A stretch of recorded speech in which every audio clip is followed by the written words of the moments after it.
చరిత్రను ఎవరు దాచలేరు. గుప్పెట్లో పెట్టి మోయాలని ఎంత ప్రయత్నించినా కుదరదు. కాలక్రమంగా అది వెలుగులోకి వస్తూనే ఉంటుంది. సందర్భం, పరిస్థితుల ప్రభావంతో మట్టిలో కూరుకుపోయిన వాస్తవాలు కూడా సువాసనలుగా వెదజల్లుతూనే ఉంటాయి.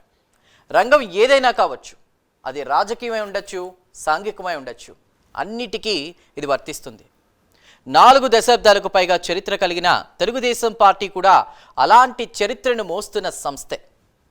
అవసరాలు, ప్రత్యేక పరిస్థితుల నేపథ్యంలో నేతలు పార్టీలు మారచ్చు, కానీ అంతరంగంలో నిగూఢంగా ఉన్న వాస్తవాలను మాత్రం ఎప్పటికీ దాచలేరు.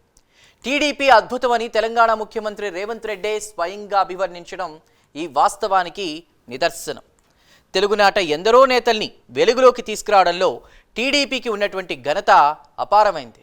2 రాష్ట్రాలుగా విభజన జరిగినా నేడు టీడీపీ స్కూల్ నుంచి వచ్చిన నేతలే మంత్రులుగా, ముఖ్యమంత్రులుగా పాలన సాగిస్తున్న వాస్తవం మరింత స్పష్టతనిస్తుంది. ఇంతకీ రేవంత్ రెడ్డి మాటల వెనక ఆంతర్యం ఏంటి?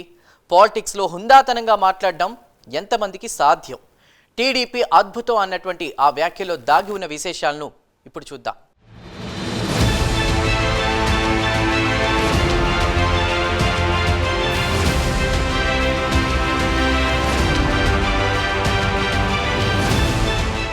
ఉమ్మడి ఆంధ్రప్రదేశ్ విభజన అనంతరం 2 టర్ముల పాటు బీఆర్ఎస్ పార్టీ పాలన సాగించిన కాలంలో ఆంధ్రా నేతలపై విమర్శలు కొనసాగిన తీరు అందరికీ గుర్తుండే ఉంటుంది.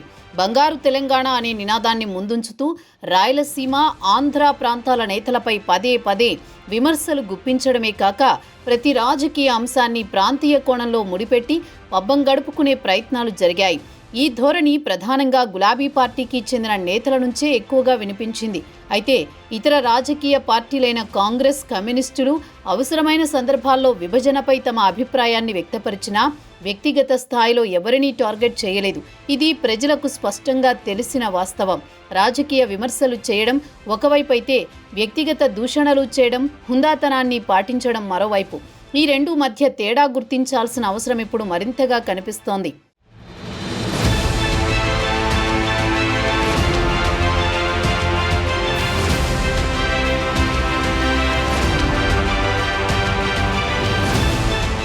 తాజాగా తెలంగాణ ముఖ్యమంత్రి రేవంత్ రెడ్డి చేసిన వ్యాఖ్యలు రాష్ట్ర రాజకీయ వర్గాల్లో చర్చనీయాంశంగా మారాయి.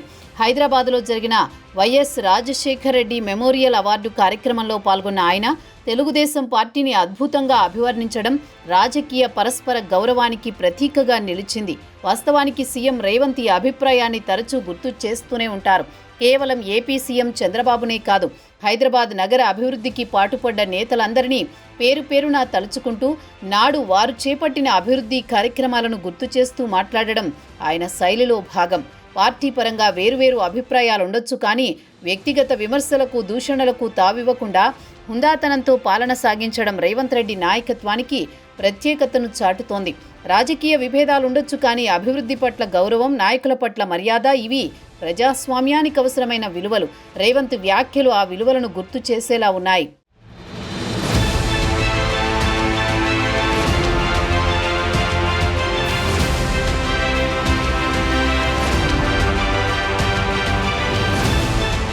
నేటి బీఆర్ఎస్ అధినేత కల్వకుంట్ల చంద్రశేఖరరావు టీడీపీ స్కూలు నుంచే రాజకీయంగా ఎదిగిన నేత. ఆయన ప్రస్థానం కాంగ్రెస్ పార్టీతో ప్రారంభమైన 1983లో తెలుగుదేశం పార్టీలో చేరిన తర్వాతే ఆయనకు నిజమైన రాజకీయ పునాది ఏర్పడింది. సిద్దిపేట నియోజకవర్గం నుంచి వరుసగా 5 సార్లు ప్రజల ఆశీర్వాదంతో ఎమ్మెల్యేగా గెలిచిన ఆయన ఎన్టీఆర్, చంద్రబాబు నాయుడు ప్రభుత్వాల్లో కీలక మంత్రిగా సేవలందించారు. కానీ ప్రత్యేక తెలంగాణ కోసం 2001లో టీడీపీకి రాజీనామా చేసి తెలంగాణ రాష్ట్ర సమితి పార్టీని స్థాపించడానికి దారితీసింది. ప్రస్తుతం బీఆర్ఎస్ పార్టీగా మారింది. ఈ ప్రస్థానం చూస్తే టీడీపీ నుంచి రాజకీయ శిక్షణ పొందిన నేతలు రాణించారని చెప్పాలి.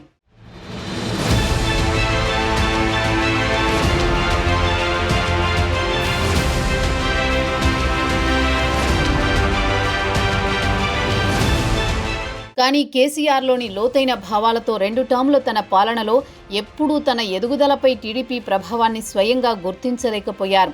అంతేకాదు, చంద్రబాబు నాయుడుపై వ్యతిరేక ధోరణిని పెంచుకుంటూ రాజకీయ విభేదాలను మరింత ముదిర్చిన తీరు గమనార్హం. అయినప్పటికీ టీడీపీ అధినేత చంద్రబాబులో మాత్రం వ్యక్తిగత స్థాయిలో ఎలాంటి మార్పు కనిపించలేదు.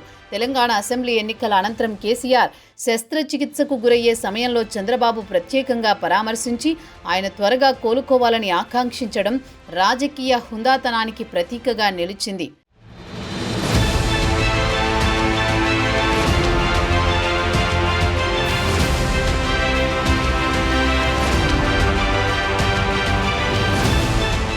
అదే సమయంలో జగన్ కేసీఆర్ పాలనలో టీడీపీని రాజకీయంగా అణచివేయాలనే ప్రయత్నాల్లో బీఆర్ఎస్ కూడా భాగస్వామ్యమైందన్న ఆరోపణలు నేటికీ వినిపిస్తున్నాయి.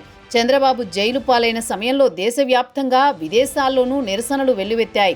ఆయనకు సంఘీభావంగా ప్రజలు నిలబడ్డారు. కానీ హైదరాబాద్లో జరిగిన నిరసనలపై నాటి కేసీఆర్ ప్రభుత్వం ఉక్కుపాదం మోపిన తీరు వ్యక్తిగత గౌరవం, ప్రజాస్వామ్య విలువల మధ్య ఉన్న అంతరాన్ని స్పష్టంగా చూపింది. ఈ సంఘటనలు రాజకీయాల్లో వ్యక్తిగత హుందాతనం, పరస్పర గౌరవం ఎంత అవసరమో గుర్తు చేస్తున్నాయి. విభేదాలు ఉండొచ్చు, కానీ విలువలు నిలవాలి. అదే ప్రజాస్వామ్యానికి ప్రాణం.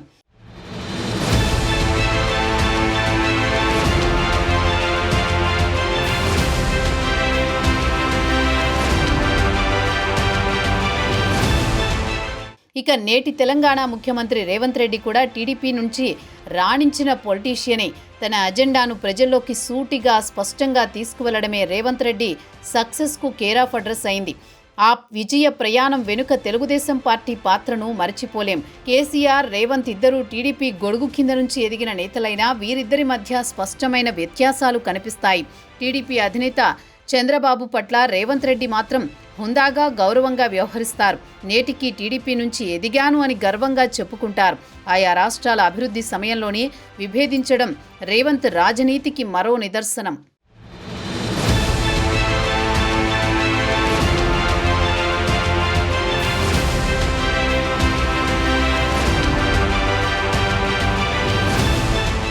చరిత్రను ఎవరూ దాచలేరు. సమయం, సందర్భం అనుకున్నప్పుడే వెలుగులోకి తెస్తుంది. 79వ స్వాతంత్ర దినోత్సవ వేడుకల్లో గోల్కొండ కోట వేదికగా సీఎం రేవంత్ రెడ్డి కీలక వ్యాఖ్యలు చేశారు.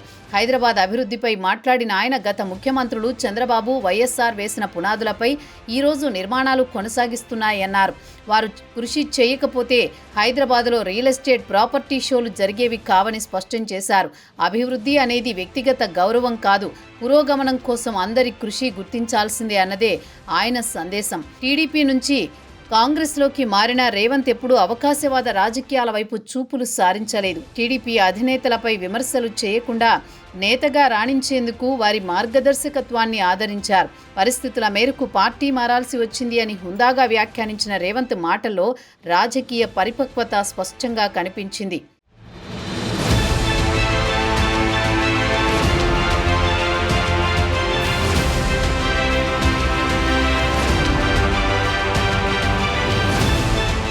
తెలంగాణలోని ప్రస్తుత కీలక మంత్రుల్లో కొందరు నేతలు తమ రాజకీయ జీవితం తెలుగుదేశం పార్టీ ద్వారా ప్రారంభించి అనుభవాన్ని, ప్రజల మద్దతును సంపాదించిన వారే. వ్యవసాయ శాఖ మంత్రి తుమ్మల నాగేశ్వరరావు ఖమ్మం జిల్లాలో టీడీపీ తరపున మంత్రిగా పనిచేసిన అనుభవజ్ఞుడు. అలాగే జూపల్లి కృష్ణారావు కొల్లాపూర్ నియోజకవర్గం నుంచి టీడీపీ తరపున ఎమ్మెల్యేగా గెలిచి ఆ పార్టీ ప్రభుత్వంలో మంత్రిగా సేవలందించారు. వీరంతా టీడీపీ స్కూలు నుంచే రాజకీయ శిక్షణ పొందినవారు. నేడు విభిన్న పార్టీల్లో ఉన్న వారి నాయకత్వ శైలి, ప్రజలతో మమకారం, పాలనా అనుభవం వంటి అంశాలన్నీ తెలుగుదేశం పార్టీ రాజకీయ శైలిని, విలువలను ప్రతిబింబించేదే.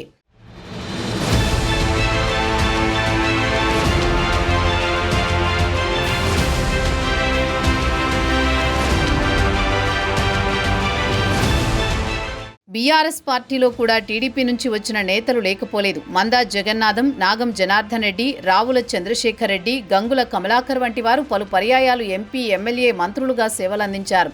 వారి రాజకీయ ప్రస్థానం, ప్రజల పట్ల ఉన్న నిబద్ధత, మారిన పార్టీల మధ్య నిలిచిన విలువలు వెనుక వారి నడవడిక, నాయకత్వ శైలి, ప్రజలతో మమకారం ఇవన్నీ టీడీపీ ద్వారా వచ్చిన రాజకీయ పునాది గురించి చెబుతున్నాయి.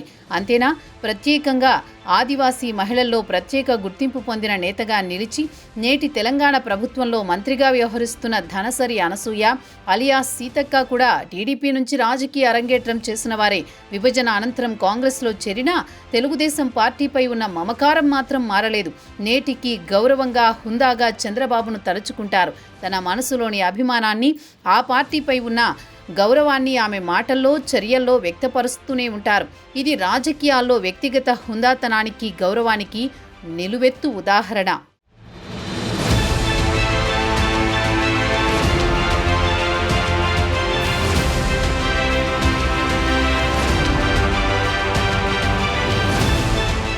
చరిత్రను దాచలేమన్న వాక్యం ఈరోజు రాజకీయ వేదికపై మరోసారి నిజమవుతోంది. విభజన జరిగినా, పార్టీలు మారినా, నాయకత్వ మార్పులు వచ్చినా తెలుగుదేశం పార్టీ నుంచి వచ్చినటువంటి శిక్షణ, హుందాతనం, ప్రజల పట్ల నిబద్ధత మాత్రం మారలేదు. నేటి తెలంగాణలో మంత్రులుగా, ముఖ్యమంత్రులుగా ఉన్నవారు టీడీపీ స్కూల్ నుంచే ఎదిగారన్నది చరిత్రకు తలవంచాల్సిన వాస్తవం. ఈ క్రమంలో చంద్రబాబు నాయుడు వ్యక్తిత్వం ప్రత్యేకంగా నిలుస్తుంది. రాజకీయ విభేదాల మధ్య కూడా వ్యక్తిగత గౌరవాన్ని నిలబెట్టేటువంటి ఆయన ధోరణి, శత్రువులకైనా శుభాకాంక్షలు చెప్పేటువంటి సంస్కారం, శ్రమతో కూడిన నాయకత్వం ఇవి ఆయనను ఒక విలువల గల నాయకుడిగా నిలబెట్టాయి. నాయకత్వం అంటే కేవలం పదవులు కాదు, అది విలువల పరిరక్షణ. చంద్రబాబు ఆ విలువలను మాటల్లో కాదు, చర్యల్లో కూడా చూపించినటువంటి నాయకుడు. ఇక రాజకీయాల్లో మార్పులు సహజం, కానీ హుందాతనం, గౌరవం, ప్రజల పట్ల నిబద్ధత ఇవి చిరస్థాయిగా నిలిచే విలువలు. ఇవే ఆయనను చరిత్రలో ఒక విలువైన అధ్యాయంగా నిలబెట్టాయి.